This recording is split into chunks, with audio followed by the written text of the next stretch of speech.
es la extracción de oxígeno. Y esa extracción tisular de oxígeno es más o menos el 20 al 30% del oxígeno que es transportado. Póngase que sea 1 litro, lo que llega a 1000 mililitros en promedio, sería de 200 a 300 mililitros de oxígeno, son los que son extraídos de los tejidos o de las células, son extraídos de la sangre, ¿no? Y de lo que ingresa, lo que se va a consumir de oxígeno es más o menos 200 a 250 mililitros por minuto. ¿Ya? Y otro concepto clave que hay que tener para entender bien esto, que si el transporte de oxígeno disminuye como mecanismo compensador para que la célula no sufra, no sienta la pegada, en la extracción tisular de oxígeno va a aumentar. En un 20 a 30% aumenta. Es un mecanismo compensador. De tal forma que el consumo de oxígeno no se ve afectado, la célula no ve afectado su metabolismo aeróbico, continúe igual. Eso es natural. Pero en líneas generales, otro concepto que deben de tener es que los mecanismos compensadores de algo que se presentó, que está alterando el funcionamiento de las estructuras corporales, esos mecanismos compensadores no son absolutos, tienen sus límites, de tal forma que si ya el déficit de oxígeno,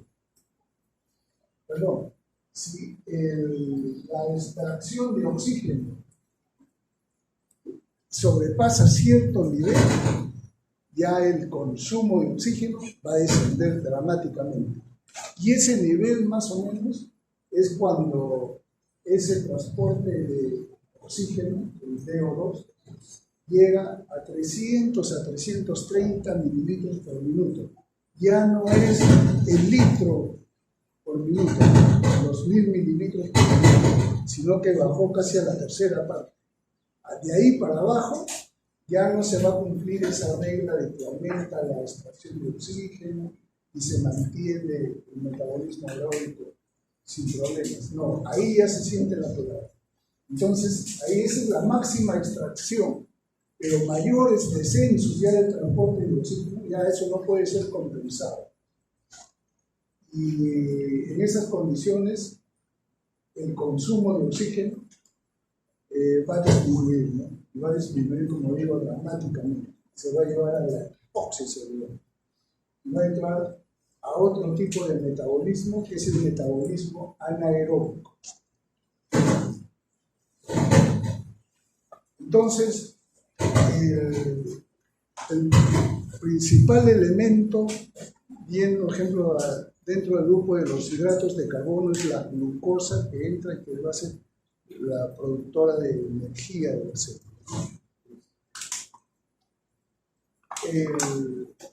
Y mediante esa glucosa vamos a tener dos tipos de mecanismos de metabolismo: el metabolismo aeróbico o el anaeróbico. Y el anaeróbico, como vemos aquí, en ausencia de oxígeno. El metabolismo aeróbico, uno de sus pasos más importantes es formar acetilcoenzima A, que va a ingresar al ciclo del ácido picarboxílico, del ácido cítrico, o ciclo de Krebs. Y ese metabolismo al final nos va a llevar a la formación de CO2 más agua más 36 ATP. Por supuesto que ahí no se le pone, ¿no? Pero después del ciclo de Krebs, ustedes saben que se entra al proceso de generación de electrones, ¿no? Que al final eso es lo que nos va a producir ya esos 36 ATPs. En cambio, el metabolismo anaeróbico solamente es el lactato que no se metaboliza, se va a transformar en ácido láctico, y ese metabolismo nos va a dar solamente 2 ATPs, ¿no?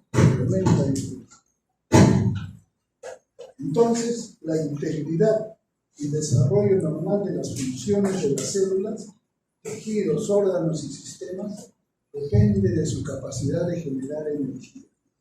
Y en situaciones de hipoperfusión, como es en el shock, eso se va a ver comprometido. Falta de energía.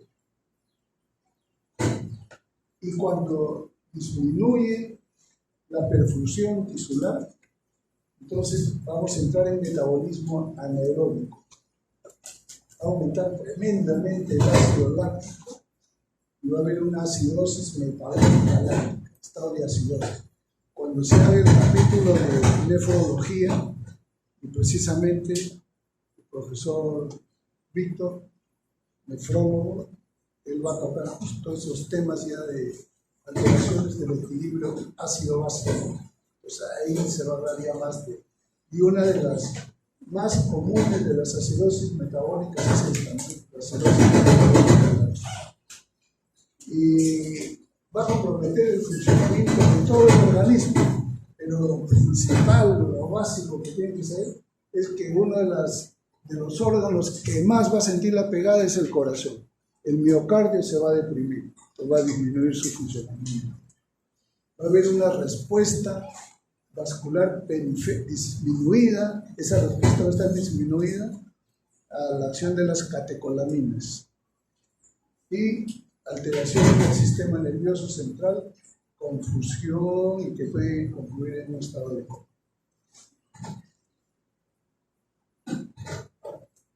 Entonces, cuando la perfusión tisular disminuye, en primer lugar se van a agotar todos los depósitos intracelulares de ATP, se agotan. Va a haber alteración de la función celular, la célula no tiene material productor de energía, se altera todo eso. La integridad celular se pierde, pérdida de la integridad celular. Hay lisis de la célula, se destruye. Va a haber disfunción de los órganos y sistemas, de prácticamente todos los órganos, daño multiorgánico y que va a llevar a la muerte. Aquí, en este momento, ya les recuerdo que al empezar les dije que todos estos temas de lo que estamos tratando están integrados. ¿Cuál sería la integración hasta este momento?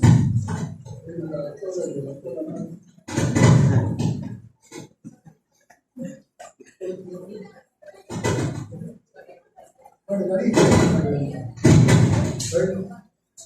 ¿cuál sería hasta ahorita? ¿Has escuchado la clase y ahorita estás escuchando? ¿Cómo se podría integrar?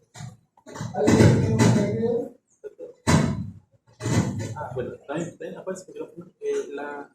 una cosa podría ser que, como hablamos del inicio celular, hablamos por proceso necrótico, y eso se relaciona con el proceso inflamatorio que hablamos el martes. Ya.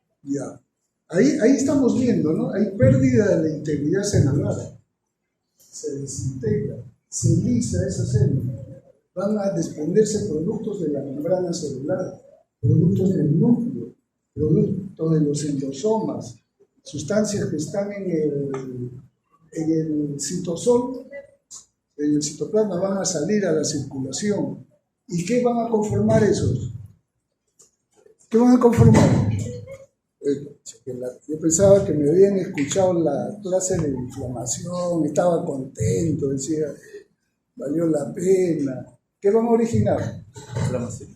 Patrones moleculares asociados a daños, ¿no? Los DAMs. Y esos DAMs van a ocasionar inflamaciones. Esos DAMs van a ser detectados por ¿quién? Por los macrófagos, ¿no? Los macrófagos. Y esos se activan y disparan los mecanismos de inflamación.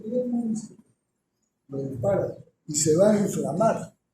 No va a haber proceso inflamatorio, pero no por agente infeccioso, ¿no? Sino por las estructuras celulares. Se altera ahí también en esos casos la matriz extracelular. Fibras colágenas, elásticas, todo se altera y funcionan como antígenos que van a ser captados por los receptores de patrones moleculares que están en el macrófago. Disparan el mecanismo de la inflamación.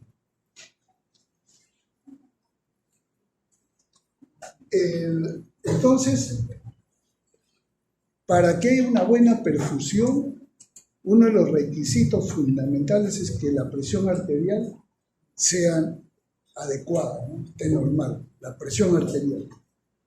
Entonces, mantener una presión arterial adecuada es indispensable para que exista un flujo sanguíneo normal a través de todo el cuerpo, a través de todo el aparato circulatorio. Que llegue bien la sangre, que el volumen arterial efectivo sea el adecuado, ¿no? Y llegue la cantidad adecuada con el oxígeno, los nutrientes que se necesita la célula.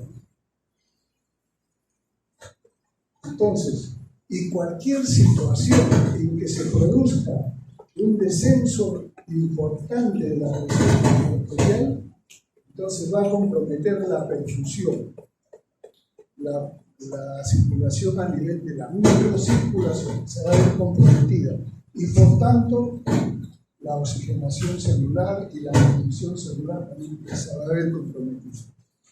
Entonces, se necesita solamente que haya una presión arterial media de unos 80 milímetros de mercurio para que las células y los tejidos reciban la cantidad adecuada de oxígeno y de nutrientes.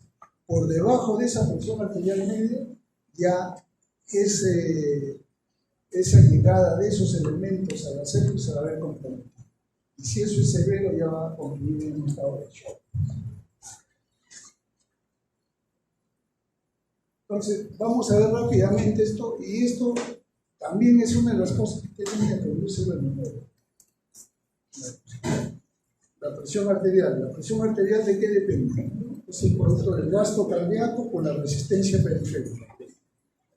Gasto cardíaco con resistencia periférica. ¿Gasto cardíaco de quién depende?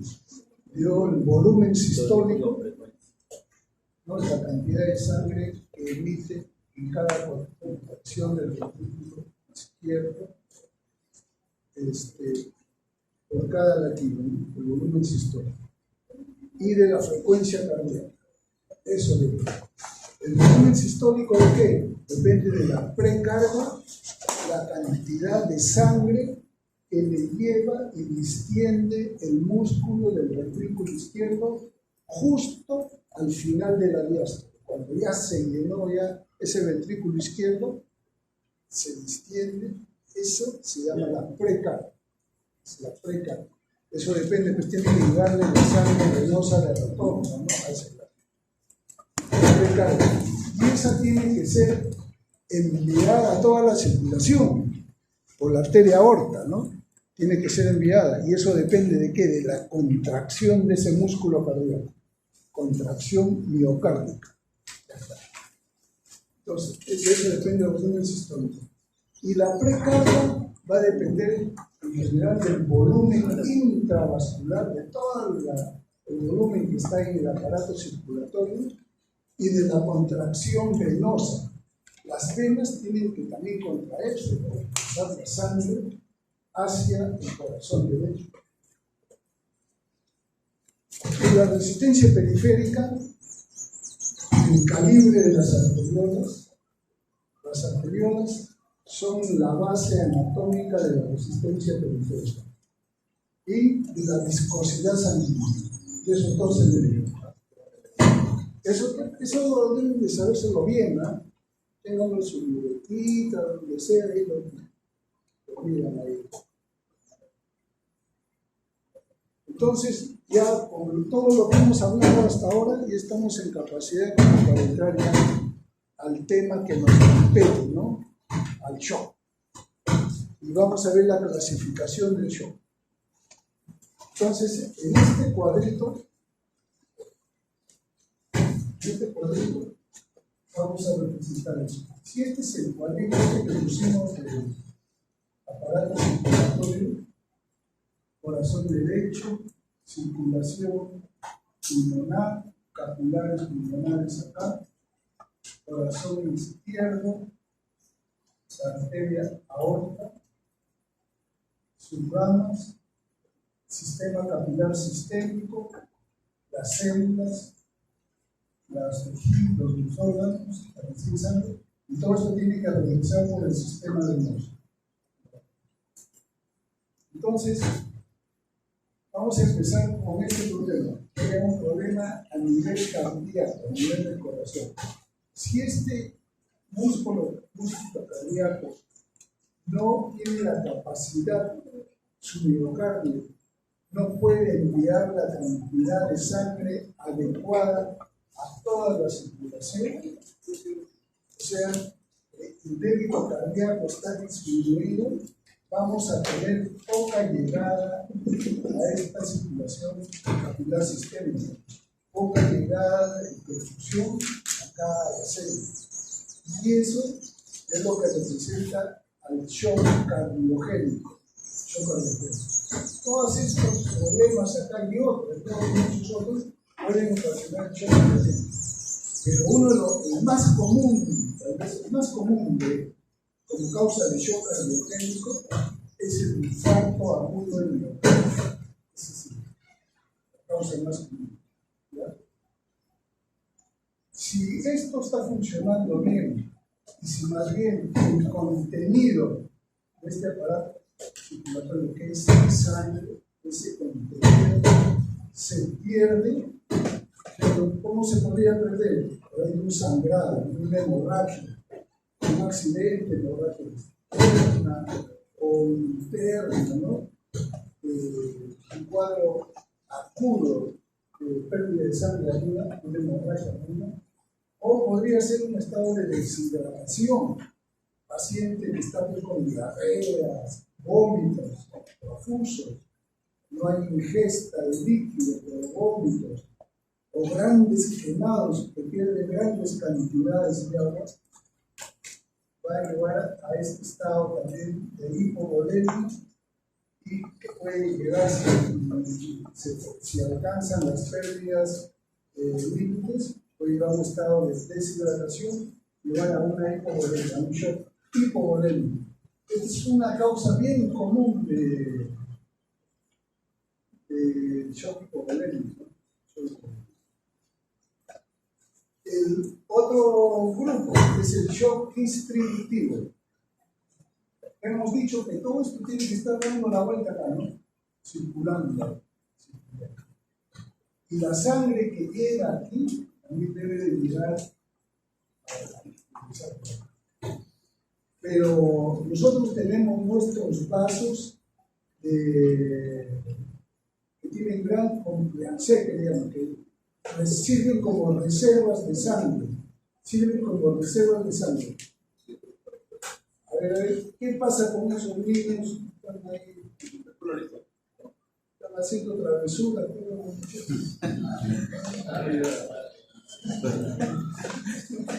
Entonces, ya me hicieron perder la dirección. La compliance, la base. Entonces, estos son vasos de gran capacitancia, ¿no? Ahí se puede reservarse. Ahí está reservado. Para cualquier emergencia, ¿no? Para cualquier emergencia. Pero si esto se dilata ya tremendamente, ya esa sangre se va a quedar como estancada ahí, no va a circular, no va a seguir. Y eso va a funcionar como que si el volumen estuviera disminuido. Y eso se ve en tres situaciones principales. Ejemplo, el shock séptico, o sea, el shock asociado a sepsis, el shock anafiláctico o el shock neurogénico. Algo hizo que esta capacitancia de estos vasos aumente tremendamente. O sea, la capacidad de contracción de estos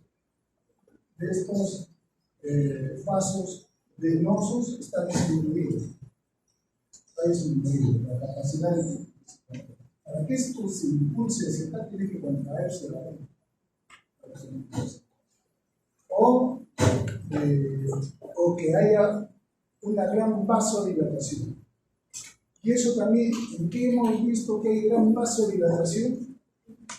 Igual también, en la inflamación. La inflamación, cuando la inflamación se complica, y así no sea de tipo séptico, por los dos mismos, va a producirse sustancias vasodilatadoras. Hemos visto cómo el mastocito se degranulaba y producía grandes cantidades de histamina, y eso puede llevar así. Y otras sustancias también vasodilatadoras, la heparina misma, ¿no? Entonces van a producir. Y ahí se queda la sangre. Ese es el shock distributivo. Y por último tenemos el shock obstructivo. Algo que está obstruyendo la circulación de la sangre.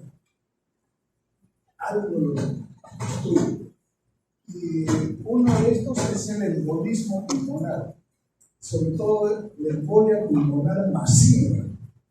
Sí. Múltiples émbolos salen disparados, por lo general tienen su origen los émbolos sanguíneos en el lado venoso, en miembros inferiores o en pelvis. Ahí se forman trombos, se sueltan esos trombos venosos, se sueltan y al final van a ir al corazón derecho. El ventrículo derecho nos va a enviar hacia la circulación pulmonar y ahí van a tapar la circulación a ese nivel. Entonces, eso se llama una trombosis venosa profunda que se complicó con la embolia pulmonar. Tapa la circulación. El caso más severo de taponamiento cardíaco, de taponamiento vascular por una trombosis es cuando el trombo que sale disparado del corazón se encaja en la división justa de las arterias pulmonares. La arteria pulmonar sale del ventrículo derecho, su tronco, y se divide ahí en las arterias pulmonar derecha y arteria pulmonar izquierda. A veces se forman trombos, sobre todo esos trombos que se originan en el corazón mismo. Es un trombo grande, se prende y se enclava ahí justo en la división, ahí tapa toda la circulación, ¿no? Esa es una de las causas de muerte súbita, rapidísima, violenta, por un émbolo pulmonar. Y ese se llama émbolo en silla de montar, como si fuera una silla de montar. Este es el tronco de la pulmonar, sale la derecha, la izquierda, y aquí, ahí se enclava. Y eso, en algún momento pueden dar émbolos en silla de montar. También el taponamiento cardíaco. Y acá no es necesario que la luz misma esté obstruida por un cuerpo intravascular, como la embolia pulmonar. Puede ser que otros elementos por fuera alteren la permeabilidad vascular. Por ejemplo, el taponamiento cardíaco. El taponamiento cardíaco, por ejemplo, una pericarditis, que produce gran cantidad de líquido pericárdico, va a comprimir al corazón y va a impedir su llenado y funciona como una obstrucción. Entonces el llenado cardíaco va a estar disminuido y por lo tanto el débito cardíaco va a estar disminuido y la reducción. Pero también en casos de prematura detección, ahí también se puede producir un tremendo daño. Ustedes tienen que acordarse cómo es que la sangre que sale del corazón izquierdo, que llega a todo el cuerpo, llega hasta la punta de los pies, tiene que regresar al lado derecho del corazón. La principal fuerza que lo hace regresar es la fuerza que imprime la contracción ventricular izquierda. Y el otro es el mecanismo de la respiración, la mecánica respiratoria, la creación de vacío en el pulmón durante la inspiración, y eso hace que la sangre fluya, no es como si la aspirara la sangre, la aspira y lo hace subir. Si ese mecanismo está alterado, como puede ser en un neumotórax a presión, también se va a producir una situación que simula una obstrucción vascular. El aneurisma disecante de la aorta, por supuesto, también se rompe la íntima de la aorta, por lo general secundaria a situaciones de hipertensión arterial que rompe la íntima de la aorta y por ahí se empieza a filtrar la sangre y va estrechando la luz, ¿no? Bien, entonces ahí tenemos los 4 grandes tipos de shock y hemos hablado algo de su mecanismo, ¿no? De las causas que más o menos, este es un promedio. El shock más común, claro que eso depende de los hospitales, del sitio, de la comunidad donde se desarrolla. Hay sí, ciudades, países donde una gran pobreza sanitaria, salud pública está por los suelos, las infecciones gastrointestinales son pan de todos los días, grandes cantidades de enfermedad diarreica aguda, se deshidratan sus pacientes a menudo y puede ser que el shock hipovolémico sea el más común en ellos. Pero en países así de cierto nivel, los llamamos desarrollados, etc., el shock distributivo y sobre todo el shock séptico es uno de los más comunes. El 62%. Y el shock distributivo no séptico, que puede ser el neurogénico o el anafiláctico, solo un 4%. El cardiogénico también, un 16%, ¿no? Problemas de infarto agudo de miocardio a la cabeza. Ahí, como pusimos en el cuadro, hay otras causas, ¿eh? Ahí las dejo para que las aprendan bien. El shock hipovolémico, 16%. Y el obstructivo es el menor, ¿no? 2%.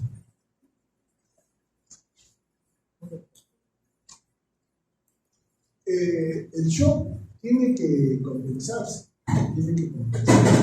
y el organismo, si hay un estado de hipoperfusión tisular, está llegando poca sangre, el organismo dice, ¿por qué nos llega poca sangre acá? Eso no está bien.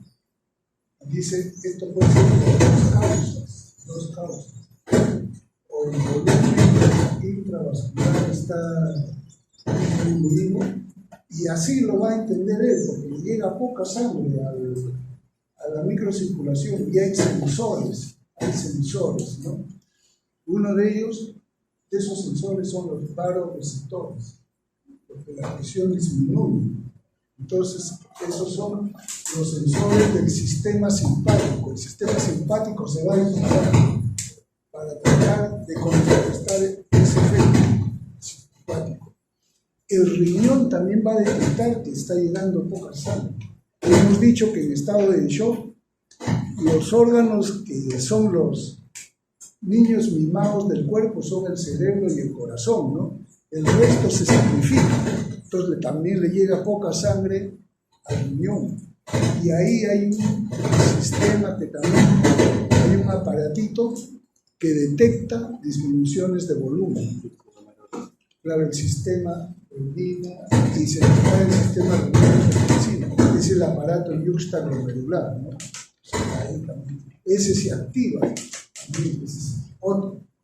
Y por otro lado, también dice, oye, acá la perfusión está disminuida, si nos falta agua ya no importa, con el simpático y el renina-angiotensina se reabsorbe tanto sodio como agua, pero al final dice, oye, ya no importa, sin sodio ya, agua nomás, se activa el sistema osmolar de la hormona diurética, los sensores están acá arriba, se dispara. Y el mismo riñón también dice, ya está bien, el sistema renina-angiotensina, tanto la aldosterona como la angiotensina, están haciendo que yo reabsorba más sodio y más agua. Pero yo voy a ponerle mi parte, dice el riñón, solito. Y contrae su arteriola aferente, ¿no? La contrae. y otra serie de mecanismos intrarrenales. Con eso disminuimos la filtración glomerular. La idea es ahorrar agua y sodio, ¿no? para compensar esa hipoperfusión. Y la otra dicen, oye, ¿y ese corazón cómo estará? De repente no está bombeando bien, entonces hay que también mecanismos compensadores a nivel cardíaco. Al final de cuentas, lo principal son cuando se activa el simpático, va a haber tanto estimulación del sistema simpático alfa como beta, ¿no? Y el beta, tanto el beta 1 como el beta 2. Entonces ahí está. Compensación de azúcar, la retención secundaria de sodio y agua a nivel renal. El volumen arterial efectivo es el que disminuye. Ya saben, ya ustedes, ya se les dijo antes de ayer, más o menos en una persona de 70 kilos, en el peso adecuado, el volumen arterial efectivo, que es el que sale del ventrículo izquierdo, va por la aorta y llega a la circulación capilar sistémica, más o menos son 700 mililitros. Ese es el volumen arterial efectivo. Cuando eso baja, entonces el sistema nervioso simpático, el renal, la mano eléctrica, todos tratan funcionan a nivel renal y tratan de ahorrar agua. Ya, esto ya es ya ¿cómo se llama? Haciéndolo un poquito más bonito, ¿no? ¿Qué se pasa? En primer lugar, constricción arterial en órgano vital. Les decía que en estas situaciones críticas el organismo va a proteger al cerebro y al corazón. Porque si el corazón puede separar, todo va a morir. Si el cerebro también claudica, ahí está todo el comando de todo el funcionamiento de todos nuestros órganos y sistemas. Entonces, esos son los niños mimados de la economía corporal. Entonces, ¿quiénes van a sufrir la constricción arteriolar? Para que ahí no llegue sangre y no le falte al cerebro ni al corazón, y el tejido muscular y vísceras abdominales. Va a haber venoconstricción, allá la vena, que se constriñe para que no se quede estancada la sangre, sino se desvíe hacia esta. El desvío de flujo, el flujo sanguíneo se va a desviar a la circulación coronaria y a la circulación cerebral. Ya como todo el sistema renina, angiotensina, aldosterona, ahí está. Ahí se lo dejo por ahí todo. Díselo bien, tanto con el tiempo, en la hora. Está todo lo que hemos dicho ustedes. La vasopresina también entra a tallar. Y la vasopresina, tanto reteniendo agua, claro que en este caso va a ser agua pura, pero también es un vasoconstrictor, aumenta la resistencia vascular en el territorio esplácnico sobre todo. Entonces, así rápidamente, si tomamos ese cuadro que les dije que deberían de conocerlo bien, el shock hipovolémico, ¿qué cosa es lo que se afecta inicialmente? El volumen intravascular, ¿no? Sí, lo que se afecta. El volumen intravascular. Eso va a disminuir la precarga. Eso va a disminuir el volumen sistólico y eso va a disminuir el gasto cardíaco. Y eso es lo que va a llevar a la hipertensión arterial. Y como mecanismo, lo que tiene al lado, lo más probable como mecanismos compensadores que ya hemos visto, van a activarse. La contracción venosa, ¿no? Se va a activar. La contracción del miocardio también. Claro que esto es variable. Contracción del miocardio. Y ya les adelanto otro concepto. Un tipo de shock puede llevar a otro shock, a complicarse con otro shock. Por ejemplo, yo puedo tener inicialmente un shock hipovolémico. El shock es un estado de estrés agudo, ¿no? Que todos mis hormonas de estrés están activadas. Tanto la adrenalina, no la adrenalina, el glucocorticoide, todos están aumentados. Y todos mis órganos están trabajando al máximo, pues el corazón también está disparando sangre para tratando de compensar. Pero si mi corazón ya está mal, por ejemplo, tiene su circulación coronaria disminuida, y está con aterosclerosis, los puede claudicar. Y en el curso de un shock hipovolémico se puede insertar un infarto agudo miocardio y acaba haciendo un shock cardiogénico. Y cualquier tipo de shock, ¿no? Cualquier tipo de shock. Y el shock séptico tiene aún más otra cosa. Decíamos que el shock séptico, el componente inflamatorio es bien notorio, ¿no? Y si bien empezó todo como una gran dilatación acá, anteriolar, capilar y venular, todo se dilata, no solamente está dilatado, sino que la permeabilidad vascular está aumentada. Y el agua, el líquido empieza a salirse, sobre todo a nivel de los capilares, se empieza a salir. Y se puede acompañar al final también de hipovolémico. Entonces, peor otra cosa. Y así, ese concepto hay que ser integral.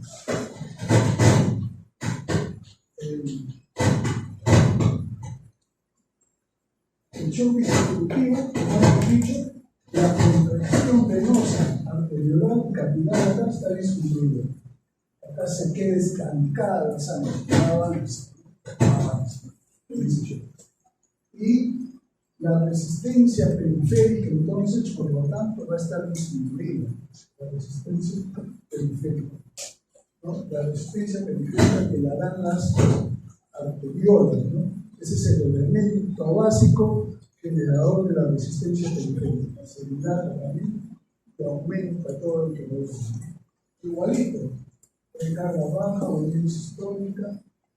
Cuando baja la resistencia periférica, ya la circulación va a poder subir más rápido, ¿no? Por eso a veces hay el gasto cardíaco puede estar normal o incluso aumentado muchas veces.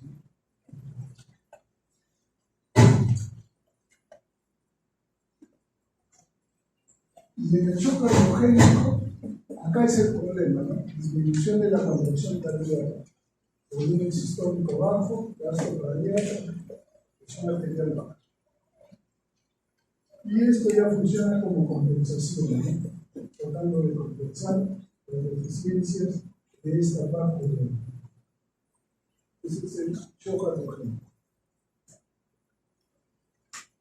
Y en el shock obstructivo, el shock obstructivo, ese funciona como, es bien parecido al estado del shock hipovolémico. Como está obstruido la circulación, todo va a funcionar como si el volumen intravascular estuviera disminuido. Y se va a disparar todo igual. No se olviden, uno de los más comunes es la tromboembolia pulmonar. Pero cualquier cosa que dificulte el drenado cardíaco va a funcionar como un shock obstructivo.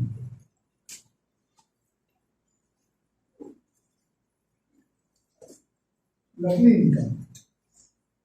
El paciente que tiene cualquiera de esas condiciones que puede ocasionar shock, cualquiera sea el tipo, siempre que ustedes lo tengan, lo vean, por ejemplo, ahí en una sala de un hospital, por algún motivo, siempre tengan en mente esa posibilidad de que ese paciente puede estar en estado de shock, estar chequeándolo constantemente.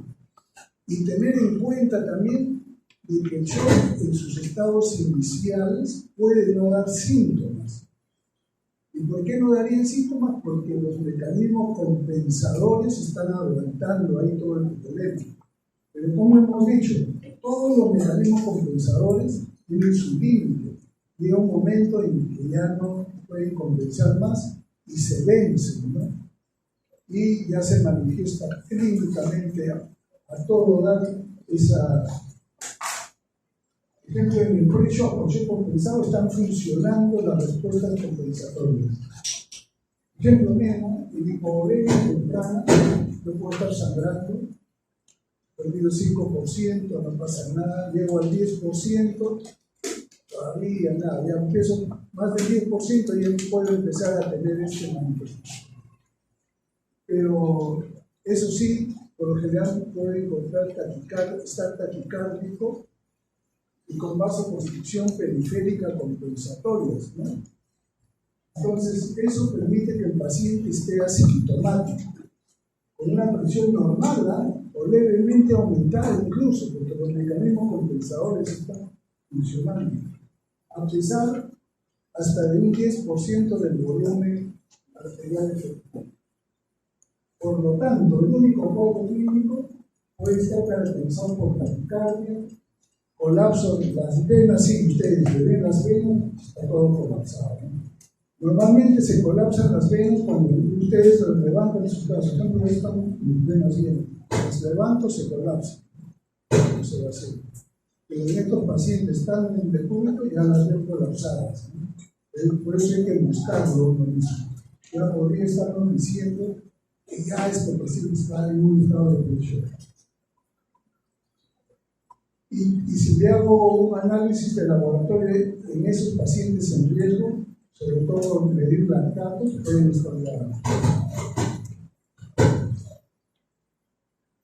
ya cuando ya está infrafunción, ya la compensación ya fue sobrepasada, ya los mecanismos no están funcionando. Ya ahí sí hay signos y síntomas de disfunción orgánica. En cualquier órgano, problema hepático, tubo digestivo, muscular, el sistema de la coagulación, de fibrosis, el problema respiratorio, todo nivel. Puede haber ya la importante hipotensión arterial, etcétera, etcétera. En el shock hipovolémico, por ejemplo, el volumen arterial efectivo, cuando ya está a plenitud la clínica, el volumen al disminuir a 20 o 25% o más. Y el shock cardiogénico también, el índice cardíaco es menor de 2.5 litros por minuto por metro cuadrado, ¿no?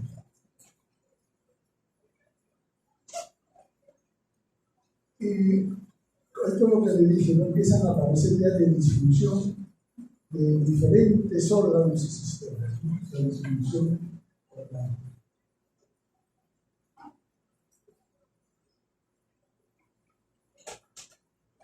Ahora se está empleando mucho en emergencia, sobre todo los estudios ecográficos. ¿Qué cosa es lo que se encuentra? El gasto cardíaco incluso se puede determinar la presión venosa y la saturación venosa del oxígeno. Cada una de estas tiene sus características clínicas. Este cuadro también se los dejo. En base a todo lo que hemos hablado, traten de encontrar explicación a esto, ¿no? Ya, eso es tarea para ustedes, ¿eh? Porque yo también estamos haciendo muy largo. Y por si acaso de acá yo voy a hacer, me van a pedir preguntas para el examen, ¿no? Yo de aquí voy a sacar preguntas, ¿no? Así que lo revisen, ¿no?